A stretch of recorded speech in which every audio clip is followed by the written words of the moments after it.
गोरखनाथ। हरे, मेरा नाम गुरु गोरखनाथ है और मैं इसी उत्तराखंड जंगल में रहता हूँ। आज दिन तक हमें कोई चीज नहीं आया। मैं जो है इसी जगह ध्यान में बैठता हूँ और देखता हूँ कौन मेरे पास आता है कौन नहीं आता है। हाय ऋषि हधुमिया हरमा भी आई हो बाबूजी। लोक निरंजन जय बाबा गुरु गोरखनाथ। आहो ये होता जंगल मरमा भी आई। जा गई या ना जोगी हो दुनिया हो रामई या ना बाबा यो दुनिया रमा भी आई हो बाबूजी। ये होता जे कुटिया रमा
भगवान मैं चलते चलते गोरखपुर शहर पहुंच चुका हूं और मैं देख रहा हूं इस जंगल में एक महात्मा बैठकर धुनी दबा रहा है। मैं इनसे पूछता हूं और इनसे पूछकर मैं गुरु गोरखनाथ के पास चला जाऊंगा। सबसे पहले मैं इस बाबा को प्रणाम करके इसे जगाता हूं, तभी तो मैं इनसे पूछ सकता हूं कि गुरु गोरखनाथ मुझे कहां मिलेंगे। बाबा बाबा बाबा कौन हो जो मैं सोते व्यक्ति ध्यान पूर्वक को जगाए हो? बता क्या कह रहे? नहीं तुम्हें मैं वरना श्राप दे करके तुम्हें राख कर दूंगा। ये क्या बाबा, एक तो मैं पहले से ही शराब से श्रावित हो चुका हूं। हाँ, और यदि आज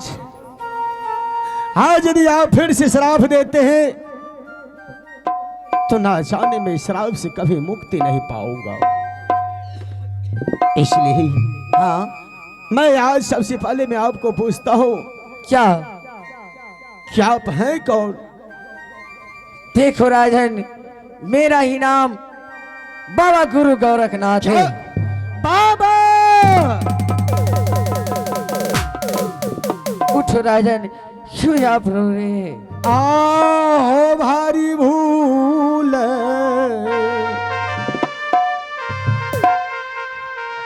आहो लई हो बाबा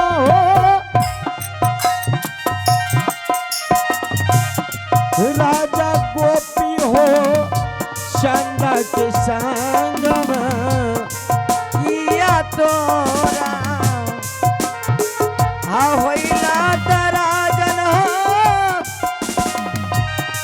के होता हो जा बितला। आहो भारी भूल हो लई हो बाबा हमारा ये संग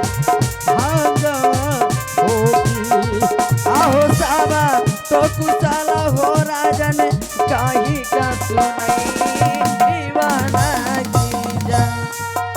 राजन, हाँ बाबा ऐसा क्या तुम्हारे साथ हो गया जो आज बाबा गुरु गोरखनाथ के पास आया? बाबा हाँ मेरा घर नगज गुजरात पड़ता है हाँ। और मेरे पिताश्री का नाम राजा तिलक चंद्र है क्या? और हमारी माँ का नाम रानी मैनावती है। अच्छा। एक दिन की बात हुआ, हाँ मैं अपनी माँ से आज्ञा लेकर शिकार खेलने के लिए आया बाबा। किंतु बाबा हाँ हमारी माँ कहकर भेजा था कि बेटा गोपी चंद पूर्व और पश्चिम दक्षिण खंड शिकार खेलना, उत्तरखंड की ओर कभी नहीं जाना। अच्छा।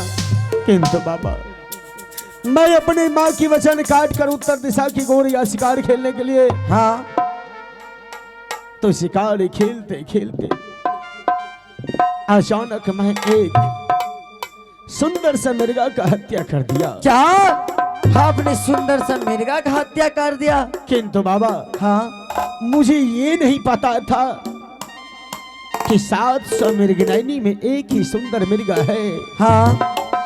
काश यदि मुझे ये पता होता तो मैं ऐसा कदम कभी नहीं उठाता। क्या? और बाबा 700 मृगनयनी ने आकर मुझे श्राप दे दिया कि राजन, जिस प्रकार से हम 700 सहेलियां 700 मृगनयनी ये अपनी वन में दर दर की ठोकरें खाऊंगी, हाँ उसी प्रकार से तुम भी दर दर की ठोकरें खाओगे। मांगा हुआ भिक्षा तुम्हें प्राप्त नहीं होगा। ये तो सत्य है राजन, ये तो सत्य है। ये तो 700 मृगनयनी में एक ही काला मिर्गा मैंने दिया था, जिसे तूने उसे हत्या कर दिया। 700 मृगनयनी को आज विधवा बना के तुमने रख दिया है। परंतु बाबा हाँ जब मैं उस जंगल में रोने लगे, गिड़गिड़ाने लगे, हाँ तो 700 मृगनयनी ने कहा कि राजन, तुमने मुझे मां कहा है, मैं इस श्राप से मुक्ति पाने की युक्ति में अवश्य तुम्हें बताऊंगा। क्या? फिर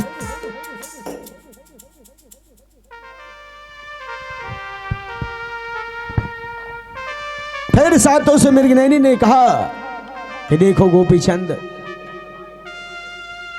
मैं तो तुम्हें श्राप से मुक्ति नहीं कर सकता हो, किंतु यहां से तुम चले जाओ गोरखपुर शहर, जो कि त्रिकुटी पहाड़ पर गुरु गोरखनाथ रहते हैं, वही तुम्हें श्राप से मुक्ति कर सकता है। और बाबा मैं आपके पास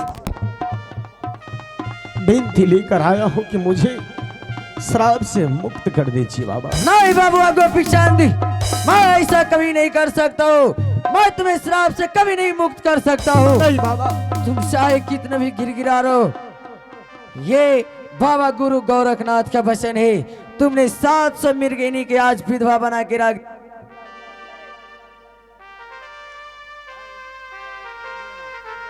हेलो, उसे तुमने 700 मृगनयनी का मांगा का सिंदूर धो रखा है, तुझे आज मैं कभी नहीं माफ करूंगा।